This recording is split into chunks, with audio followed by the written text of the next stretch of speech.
To get your opinion on the key because right now I was trying it in the original. It seems a little bit high, but I found Okay. one a little bit lower. And I guess I'd love to know too, like, when do you decide? When is it time?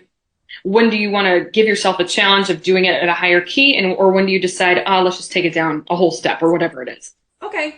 Well, I mean, right off the bat, I can answer that by saying, like, if I'm using it as a technical growth piece, then I might take the higher key. If it's one that I'm using and I'm going to put it in my set somewhere, then I'm going to go with the key that I can do over and over and over. Right. That feels like it sits in the pocket.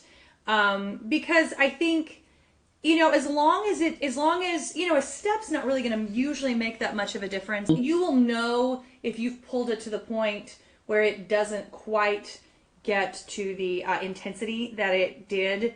But usually that requires taking it down or like drastically shifting it. Usually within a half step or a step, especially because we want it to go in the pocket that feels good for your voice. Yeah. So like where your threshold is, that what's going to sound like it's soaring is a different is different than somebody else's threshold.